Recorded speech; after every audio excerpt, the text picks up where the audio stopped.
Daghan sa mga tao karon nagpasalaag sa mga tao. Ginamit ang pulong sa Dios, ginamit ang Biblia, ginamit ang mga hiwi nga pagtulunan. Gipasalaag nila ang mga tao sa kalibutan. Ang panahon sa una medyo sayon-sayon ra. Apan karon malisod nga panahon. Ug sa magkadugay ang panahon nga mohatod sa adus pagbalik ni Kristo, magkalisod pagyud ang panahon. Nganong nakalisod man unsa man? Tungod ni sa naiyas mga tao, dili basta-basta ang ilang mga batasan. Walay pagbatis, paghigugma, dili malukmay tigbutang-butang nga patayangon, mabangis, dili mahigugmaon sa maayo, mabudhion, madili-dalion, tigpaburot, mahigugmaon sa kalipayan, inay sa Dios unta Hinoon. Ang nakaparat pagyud, nagbaton sila sa dagway sa tinuohan, apan nagpanghimakak sa gahom niini. Kinsa may kawatan og lubi, di ba Kristiyano? Silingan na to. Musimba po na, panahon sa ting simba nila.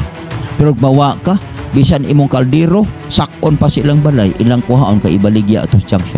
Unya ang numero 1 kawatan, Kristiyano ra ba po? Doon na po, relihiyon anang gikuptan. Apan sa iyang pagsupak sa balaod sa Dios, iyang gipanghimakak ang iyang tinuohan. Naglaom ko nga dili ikaw usa niini sa gisgutan. Kristiyano. Apan nakapadugang sa kalisod sa kinabuhi kay mga tampalasan tigpaburot, walay pagbati sa paghigugma sa ilang mga silingan.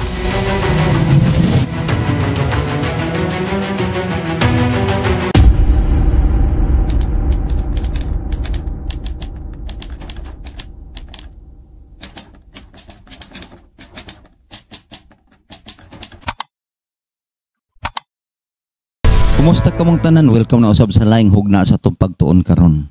Naglawom ako nga ikaw ug asa ka, nakabaton kag kalipay karon kutloa sa dihang maminaw ka ug musud-ong ka ug musunod sa atong tulumanon karon.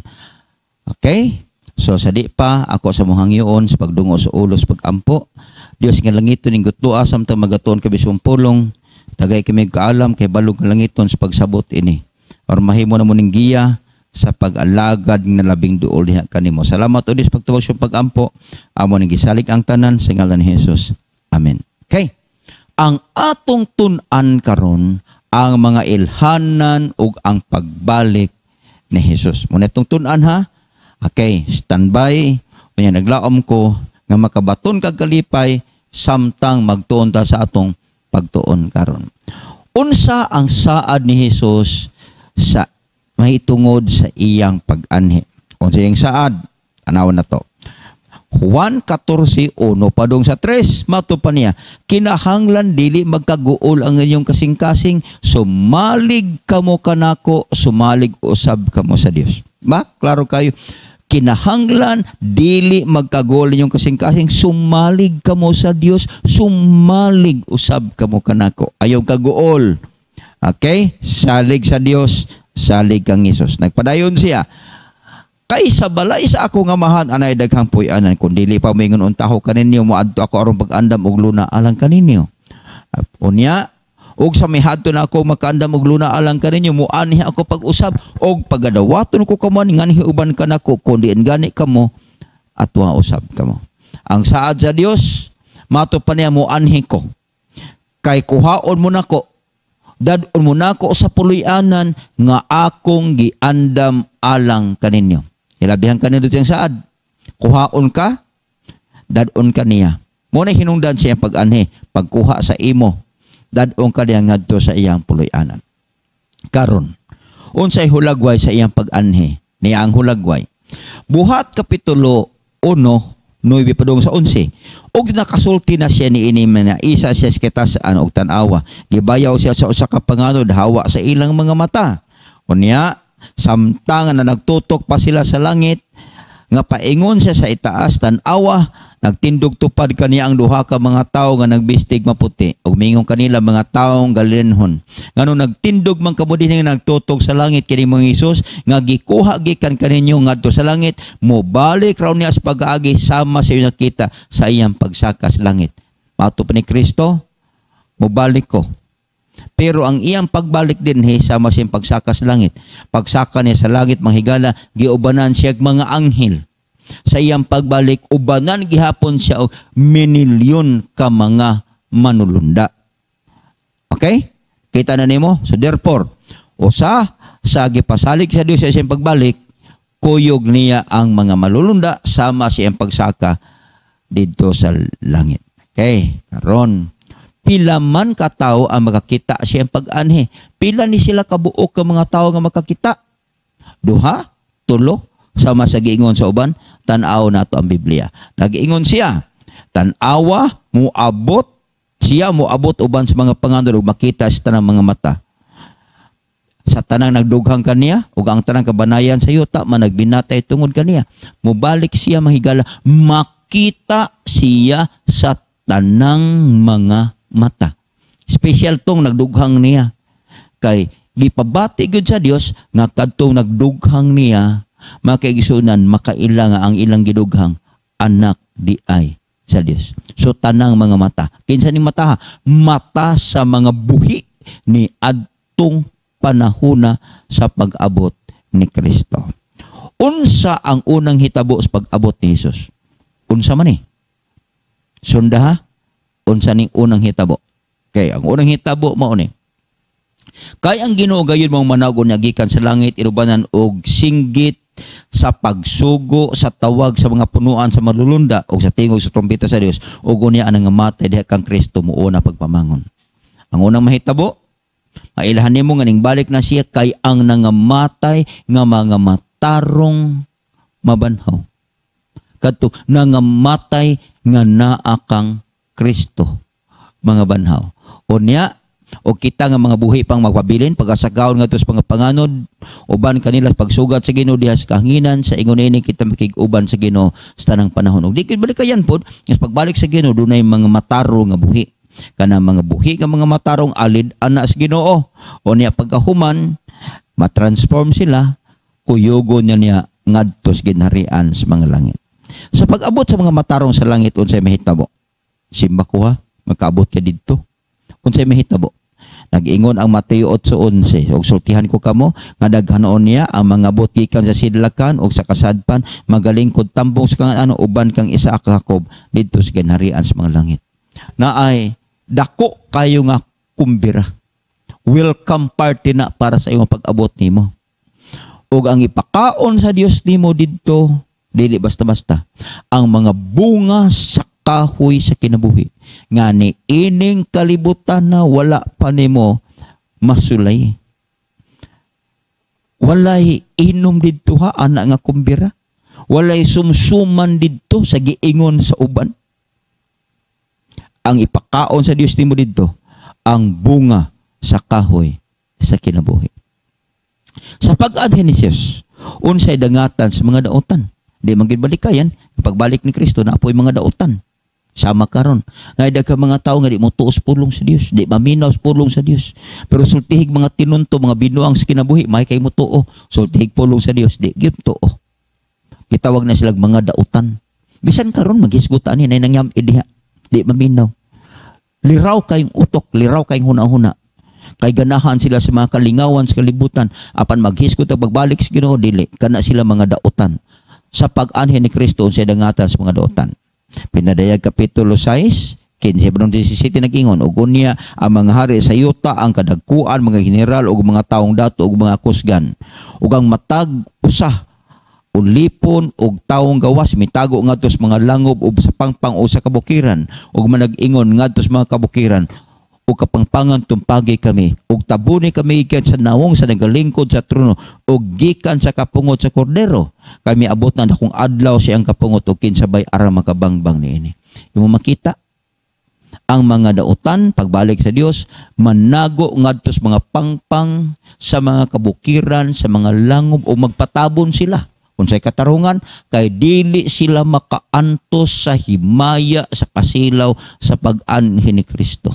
Pero ang mga matarong maunay ilang gipangita, makatutok sila, makasudong sila sa himaya sa Dios. Unsa man ang ilhanan sa pagbalik ni Jesus? Mubalik siya.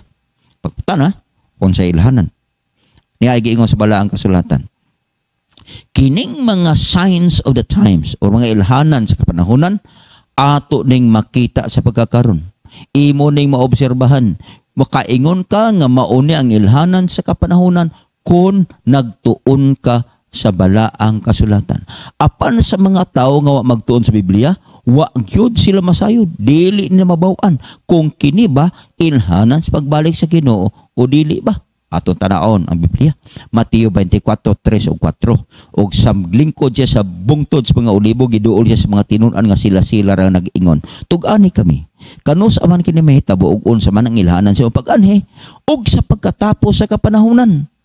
O kanila mitubag si Jesus nga nag-ingon, magbantay kamo nga walay magpaisalaag kaninyo. Ngano?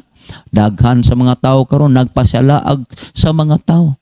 Ginamit ang pulong sa Dios, ginamit ang Biblia, ginamit ang mga hiwi nga pagtulunan.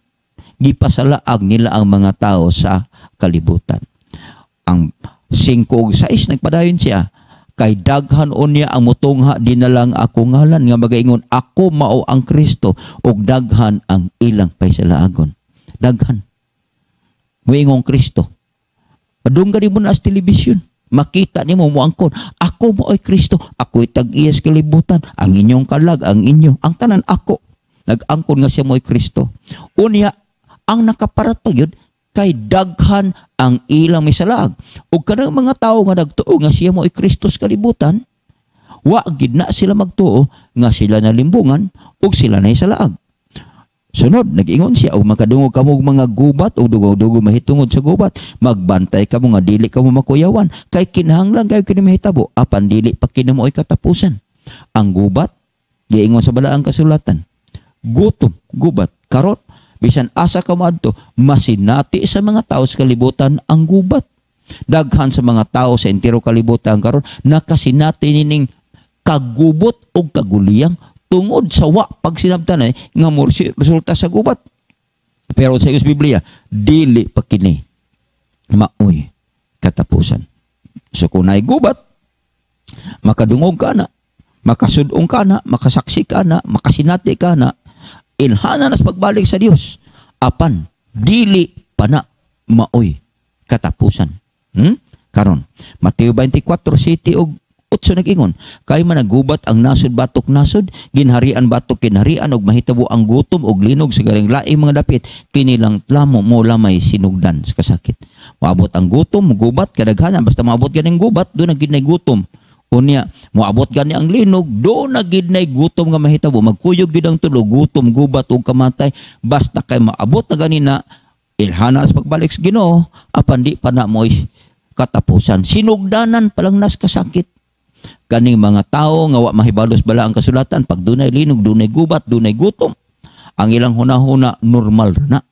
Pero ikaw nga nagminos pulong sa Dios, ikaw nga nagtuon sa Biblia, nagbasag sa Biblia, makaingon dayon ka nga kining tanan, mga ilhanan na ni sa hinay-hinay nga muhatod sa atong kapanahonan ngadto sa katapusan sa kalibutan. Unya 24:11 naging sa Mateo, ug motungha ang daghang mini nga propeta og magpaisalaag sa daghan mini nga propeta, mangambot na apoy daghang mga propeta magpataka lamang panagna nga dili mao mo nagingos balang kasulatan. Sunod, nagpadayon siya, unya kun adunay maingon kaninyo tan-awa, tuara siya ang Kristo o tuara siya, ayaw gayod kamo pagtuo ni ini. Kung doon ay mga tuara ang Kristo, tuara siya, ayaw mo pagtuo ni ini. Nga naman, unsay gyud sa Biblia? Niya, kay motungha ang mini nga mga Kristo og ang mga mini nga propeta og magpakitag dagkong ilhanan og katingalahan aron pagpaisalaag kon mahimo bisan pa ang mga pinili. Hilabihan sila ka malinglahon kaning mga mini nga Kristo og mga mini nga propeta, kay bisan pa gani kanang mga pinili kung di pa gani magbantay, malaglag og malingla og mahisalaag pagyud sila. Muna nga dili basta-basta ang delusion o paglimbong nga ilang ipakita nin mga mini nga Kristo o mga mini nga propeta, kay kun wa kay lalom nga pagtuon sa balaang kasulatan, malimbungan gyud kanila tungod sa ilang makalilisa nga paglimbong nga bisan pagani ang pinili kun mahimo pagani malimbungan. Busa kung sila magayong kaniyo tan-awa tuwa siya sa awaaw, ayaw guide ko pag adto didto. Una nga kun mo adto gani ka didto mga kaigsuonan, ma-brainwash kanila, malimbungan kanila, kung maminaw kanila, kung muadto kanila, o kung sila magingon tanawa tuwara siya sa sunod, sa lawak, ayaw gayod ko pagtuon hini, ngano di man kapatuhon, kay maingon nga ang kilat, magakilabikan sa sidlakan, o makita hangtod sa kasadpan, ingon man usab ni ini, ang pag-abot sa anak sa tao. Kung ingon ka nga naan ang Kristo, naa dito atong lugar, yan ang dapita, yan ang lawaka, ayaw tuo. Kaya yung Biblia, mo abot ang kilat, gikan sa silangan, padung sa kasadpan, ingon ana ang pag-abot sa tao. Ang ako lang ko kay kinatingadaan, kining mga tao na limbungan sa mga mini nga Kristo, mga mini nga propeta, labi na ni mga mini nga Kristo, nagpakaroon ing Kristo, nalimbungan sila kay, wa man sila magtuon sa balaang kasulatan. Wa ko'y kilat, gani kilab, gikan sa silangan, padung sa kasadpan. Kung tinuod pa sila, sanglit kay wala may kilat nga gikan sa silangan pa doon sa kasadpan sa ilang pag-abot, kana sila timailhan nga mga mini nga Kristo. Ang bersikulo 29 nag-ingon, inig katapos sa kasakitan itong adlaw, ang adlaw mungit-ngit ug ang bulan dili mohatas kahayag ug ang mga bituon mga tagak sa katasan ug matay og ang gahom sa kalangitan. So ang giingon, mga tagak ang mga bituon sa kahitasan og matay og ang gahom sa kalangitan, mungit-ngit ang bulan, di na muhatag sa iyang kahayag, ang adlaw mungit-ngit pod. Tanawa ron sa gingon, og diha-diha, inig katapos sa kasakitan itong adlaw, ang adlaw mungit-ngit, og ang bulan, dili muhatag sa kahayag, og ang bituon, mga tagak, gikan sa kahitasan, og matay og ang gahom sa kalangitan. Kano sa amin na hitabo? Kung tanaw na, ang mga bituon sa kalangitan ng tagak niya itong Nobyembre 13, 1833. Ang adlaw mangit-ngit ni adtong Mayo 19, 1780. Mana? Tapos na. Ning abot na ni nga tagna sa kalibutan mga kaigsunan. Niya pa isa nga tagda nga hilabihang kulbaa. Pinadayag Kapitulo 12, versikulo 4 lag-ingon, apan ikaw o Daniel, himo ang tinago ang mga pulong og takpi ang mga basahon, bisan pahangtod sa panahon sa katapusan, daghan ang mudalagan ngadto ganhi og ang kahibalo. Moswag. Kining pag-uswag sa kahibalo sa bisan asa nga natad, doon na siya increase of knowledge diha sa medisina. Naa diha ang pagsaka sa kahibalo. Pag-uswag sa kahibalo sa teknolohiya. Sa una, wala maning cellphone, wala maning computer. Ang gigamit nato ron nga kahimanan sa pagsulti sa pulong sa Dios o pagpamatuod nga siya mobalik na wala ni sa unang panahon. Ning duyog ni siya sa tagna sa Biblia nga ang kahibalo. Moswag. Bisan pa ang kahibalo mainly sa theology, hing uswag. Ang kahibalo sa edukasyon, sa balaod, sa engineering, sa bisag unsa, wala gyoy stagnant nga knowledge sa pagkakaroon. Because ang ingon ang balang kasulatan, knowledge shall increase. So makita nimo, ingon na ng dagan. Aritas mga batasan sa mga tao. Unsa may giingon sa 2 Timoteo 3, 1 pa doon sa 5, apan sabta kini nga sa kaulihan mga adlaw, magabot ang panahon nga malisod. Kining panahon nga itong gipuy-an karon, dili na ni sayon, dili ni hamay-hamay nga panahon, lisod ni. Ang panahon sa una medyo sayon-sayon ra, apan karon malisod nga panahon. Ug sa magkadugay ang panahon nga mohatod sa adus pagbalik ni Kristo, magkalisod pagyud ang panahon. Nganong nakalisod man unsa man, kay ang mga tao niya mahigugmaon sa ilang kaugalingon, mga hinapi, tigpagawal, hambugiro, tampalasan, masukyon sa ginikanan, walay ikabalos, dili Dioslon, walay pagbatis paghigugma, dili malukmay, tigbutang-butang, mapatuyangon, mabangis, dili mahigugmaon sa maayo, mabudhion, madadalion, tigpaburot, mga mahigugmaon sa kalipayan, inay sa Dios untay hinuon, nga nagabaton sa dagway sa tinuuhan, apan ang panghimakik sa gahom ini, likayin nyo kining mga tawhana. Ang Biblia, niya ay mga batasan, unsay nakapalisod sa atong kalibutan karon. Tungod nis ka na iyas mga tao, dili basta-basta ang ilang mga batasan. Walay pagbatis, paghigugma, dili malukmay, tigbutang-butang mapatayangon, mabangis, dili mahigugmaon sa maayo, mabudhion, madili-dalion, tigpaburot, mahigugmaon sa kalipayan, inay sa Dios unta hinoon. Ang nakaparat pagyod, nagbaton sila sa dagway sa tinuohan, apan nagpanghimakak sa gahom niini. Kinsa may kawatan og lubi, di ba Kristiyano? Silingan na to. Musimba po na, panahon sa ting simba nila. Pero mawa ka, bisan imong kaldero, sakon pa silang balay, ilang kuhaon ka ibaligya atos junk shop. Muna ay tinuod. Unya ang numero 1 kawatan, Kristiyano ra ba po? Doon na po'y relihiyon anang gikuptan. Apan sa iyang pagsupak sa balaod sa Dios, iyang gipanghimakak ang iyang tinuohan. Ano ba, God? Naglaom ko nga dili ikaw usa niini sa gisgutan. Kristiyano, apan nakapadugang sa kadisod sa kinabuhi kay mga tampalasan, mahigugmaon sa salapi, mga hambugiro, tigpaburot, walay pagbati sa paghigugma sa ilang mga silingan. Ang katapusang ilhanan sa pagbalik sa Ginoo nga atong matun-an nga giun sa balaang kasulatan kini ay paminawa ni ug kining maayong balita mahitungod sa ginharian igawali ngadto sa tibuok kalibutan ingon sa pagpamatuod ngadto sa tanang kanasuran ug unya mo abot ang katapusan pagbalik na pud sa Ginoo. Ang ilhanan pagwalis maayong balita. Abi ninyo suginlan mo nako karon gigamit na sa teknolohiya sa media, social media in particular, internet, Facebook, Twitter, TikTok, gigamit na gina sa uban, kana na ang YouTube, gigamit na. Pagwalis may balita sa entero kalibutan. Ug ako kang ingnon mang kaigsuunan.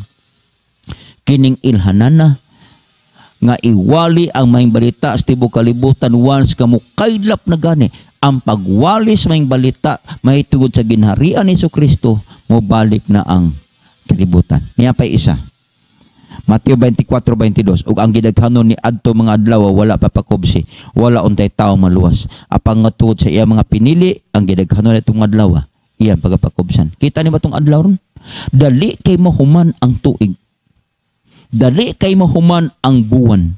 Dali kay mahuman ang adlaw. Dali kay mahuman ang oras. Sa unang panahon, dugay kay mo irog ang panahon. Apan karon makita mong hilabihan kapaspas mo dagan ang panahon.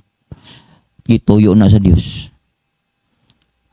Aron nga mapakubsan kini, aron nga duna pay mga pinili nga maluwas. Ang pangutana, unsang oras mo abot si Jesus? Sang oras tanawan Biblia. Sudo nga, basaha. Unsay gingon? Mateo 24:36. Apan mahitungod sa mong adlaw ug takna, walay usa nga nasayod. Bisan pang malulunda sa langit, bisan ng anak, gawa sa amahan lamang. Mga kaigsunan ang buot ani pasabot nga wala gitugutan sa amahan si Kristo sa pagsulti kanus matapos ang kalibutan aron dili ka magsalig. Kay daghan sa mga tao nga kung nahibalo sila nga mauning orasa maabot si Kristo, mualagad siya kanya 11 taon. Ang gusto sa Dios samtang buhi ka pa, samtang di pa siya maabot, alagad. Kay moabot siya stakna nga wala nimo dahuma. Unsa may ang kayong buhaton? Nga nasayran nato nga mobalik si Kristo ug ang mga ilhanan sa kalibutan. Paspas kay nga tuman. Gutom. Linog, dila na ko enumerate na, kaya nahibaw ka. Makaliin sa ang linod ato sinatian. Bagyo, kalamidad, pagkakunhod sa ekonomiya, batasan sa mga tao sa kalibutan, ang pagsulbong sa teknolohiya, ilanan sa pagbalik sa Ginoo. Kung siya itong buhaton, kining tanan na nga tuman na. Kung siya angay buhaton, Mateo 24, 42 o 44 ang ingon, busa pagtukaw kamo, kay wala kamo hibalog, unsang adlaw buot inyong Ginoo. Busa, usab kamo kinahanglan mangandam, kayang anak sa tao, moabot sa takna nga wala nimo dahuma. Put pasabot, magpukaw, magmaigmat, magbantay. Kinahanglan usab ikaw mangandam. Say andamon nimo? Imong kwarta, imong bahandi, imong profesyon, dili. Ang imong andamon, ang imong kaugalingon. Imong susihon, tan-awon kung anaa ka ba sa insaktong relasyon ngadto sa Dios. Kay kung insakto ang imong relasyon niya, kung mobalik siya, sigurado kang andam ug iya kang madala. Kadaghanan sa mga tao nga mabilin ining kalibutan na dili andam kung mobalik si Kristo. Kanang mga tao nga walay insaktong nga relasyon niya, tungod ana wala sila mangandam. Ang pangutana karon mo ni, suod ba ka mo sa Dios? Suod ba ka mo ni Kristo? Kay kung dili mo suod, ako kag tambagan, may panahon pa ka nga makigsuod sa imong Dios arong maandam ka ni anang dakog adlaw sa iyang pag-abot. Atong idungatong ulo mag-ampo ta. Dios kalangit nun, salamat sa pulong among natun-an. Salamat sa imong paghatag ka namo sa mga ilhanan sa iyong pagbalik, aron kami makahimo og pagpangandam. Tuguti nga makabaton kaming sud nga relasyon kanimo, samtang nagkadulang pag-anhi. Panalangin o Dios ang tanang namati sa tulumanong karon sa matuod nga pagtulunan. Salamat o Dios sa pagtubag sa iyong pag-ampo. Amon ang gisalig ang tanan, pinagi sa ngalan ni Jesus nga among Dios manuluwas. Amen.